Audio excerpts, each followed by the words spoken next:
Federal Drive is presented by GEHA, Government Employees Health Association, proudly providing health and dental benefits to federal employees and their families. Visit GEHA.com. China has a brilliant strategy for accelerating basic research in a range of strategic topics. It steals research paid for by the United States, or it horns in on work being done by institutions simply by paying them. That's why my next guest urges the government to get serious about securing federally funded research. He's a senior fellow at the Foundation for American Innovation, Dan Lips. Dan, good to have you back. Thanks for having me. And so you have written extensively about this problem of research. I guess this is funded by the government and conducted by universities and other organizations, and the data produced is just there for the taking? Well, it's a big problem on two levels. First, the fact that American-funded research is being used to support the Chinese military should be unacceptable to everyone.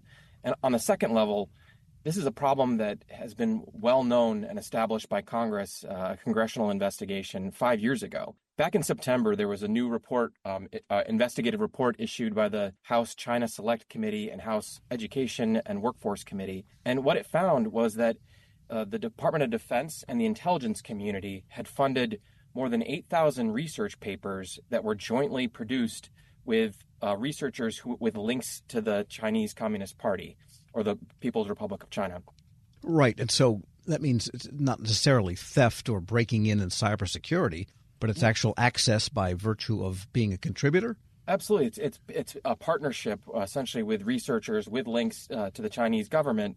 And much of this is around dual-use technology and open research, but a lot of it is being very valuable and supported. It's valuable in advancing Chinese military aims. Right. We see this in a lot of domains, even in public education. Nations funding initiatives in the United States. I think Qatar is a country, for example, that does this, and not many people are aware of it. But in security-related research, China actually pays universities. Explain the plumbing here. The other side of this is that there's a lot of foreign funds from countries around the world and goes to American colleges and universities. And back in the 1980s, there was a law passed that required colleges and universities to disclose those contributions. These are basically gifts, contracts, payments to the U.S. Department of Education. But for decades, this law essentially went unenforced, and there was very little transparency about where this money was going and what access this was buying. But back in 2019, there was two investigations put out by the Senate Permanent Subcommittee on Intelligence, one showing how China was accessing and stealing from the U.S. research enterprise, but also a second investigation showed that American colleges and universities weren't complying with this law to show all the money that was coming in from foreign governments. And also the U.S. Department of Education wasn't enforcing that law. So there's a lack of transparency about these relationships, which invite research theft. Right. So there's really two mechanisms then. They could steal research by hacking and so forth and getting that out of systems. And then the other mechanism, it sounds like, is if they could simply use their own money to pay University of XYZ to do research in this strategic area, only the deliverable would go to whoever's paying, in this case China, rather than the intelligence community.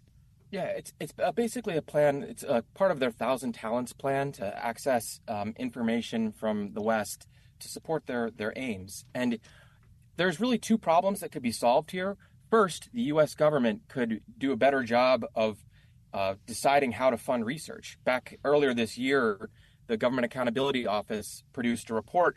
Federal agencies weren't vetting the people who are being funded by to do research on behalf of American taxpayers. Let's have those agencies do a better job of screening who's getting funds and who we're sharing information with. On the second part of it, we really need to do a better job of finding out where all the foreign money is going on American colleges. We're speaking with Dan Lips. He's senior fellow at the Foundation for American Innovation. He's also the policy director there, and we should say a former FBI intelligence analyst. So is it possible then, under the way things are lax now, that China or any foreign country could pay for strategic level research if an American institution was willing to take the money and do the research? and deliver it to the Chinese? It's a good question. I think that it's perhaps a little more vague than that, but in the House report that was put out back in September, two of the examples that they provided about U.S. colleges having research programs that support the Chinese government involved research centers that were in China. So when a university considers establishing a research institution, it was in this case there was Cal Berkeley and Georgia Tech, and that was where we saw critical research being exploited, according to the House report. So I think it's more a deeper question of what does it mean to have foreign governments paying for programs across American college campuses. Some of it's and to have centers in their countries. Some of that is benign and helping with foreign exchange, but some of it's pernicious, and we should be at least having transparency about all those payments and where the research funds are going to understand what's happening. Right, because looking at hypersonics, I think is mentioned in your essay, or drone swarms, which is a big priority right now for the Defense Department. Yep. We want the research being done in the United States to benefit only the United States, I would think. Absolutely. So it's a real question of why don't the national security agencies do a better job of screening where their research dollars were going. And on the issue of the security of research just paid for by the IC, say, or the Defense Department, with no other payments involved, that's an issue too, is just the simple carelessness with which that's secured? I think that it's really on what the research programs are funding.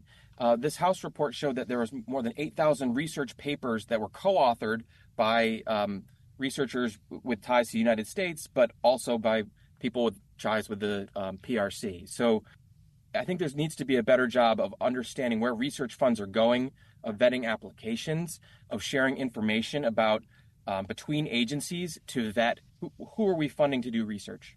And we also have a lot of Chinese people in academic institutions. For that matter, they're in some federal agencies that are doing very strategic work in cybersecurity and some of these other topics. And is there evidence that those people are vetted properly as to where their loyalties lie? I certainly don't. I don't know the answer to that question, and I think it's worth stating that it's valuable for American colleges and universities to be welcoming students from around the world. For a long time, that's been one of the best ways that the United States has promoted American values and spread our views to people around the world.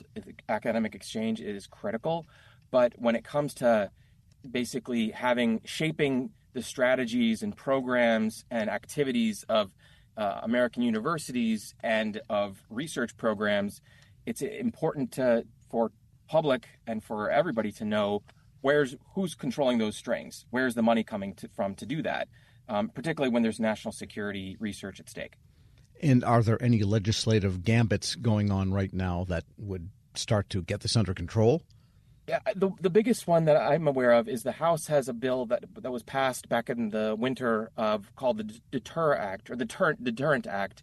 It basically would improve transparency around the payments that are made to American colleges. Right now, there's a threshold of $250,000 is the level that colleges and universities must report. It would lower that down to $50,000, and it would also provide some more reporting requirements around